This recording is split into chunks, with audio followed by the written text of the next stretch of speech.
आणि जोपर्यंत तुमच्यात बंधुत्व नसेल तोपर्यंत तुम्हाला काही मिळणार नाही. म्हणून ज्याका त्यांनी सांगितलं होतं की एक म्हणजे देव पाहण्याकरता गेलो, देव मिळालाच नाही.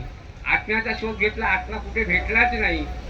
आणि चांगल्या धर्माचा शोध घेतलो, चांगला धर्मही कुठे मिळाला नाही. पण जेव्हा माझा भाऊ मला भेटला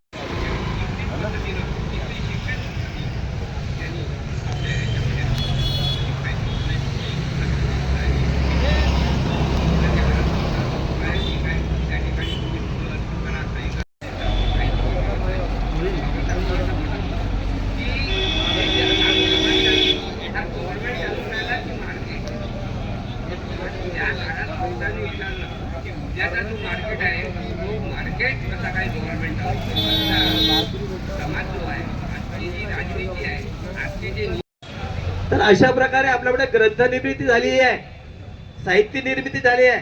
पण त्या साहित्य निर्मितीतून खरोखरच आपलं प्रबोधन होत आहे काय? की एक पुस्तक पाहून दुसरं पुस्तक वाचून जर आपण लिहित असू तर ते खऱ्या अर्थाने साहित्य निर्मिती नाही आहे. तर त्याच्यामध्ये समाजाच्या प्रबोधनाचा काही भाग आहे का? समाजाच्या प्रबोधनाचे काही बिंदू आहेत का?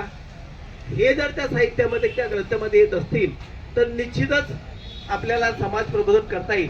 पण दुर्दैवाने तसं होत नाही. काही अपवाद सोडता आज आपण 12 म्हणजे भरमसाठ साहित्य निर्मिती झाले, भरमसाठ कविता संग्रह निर्मिती झाल्यात.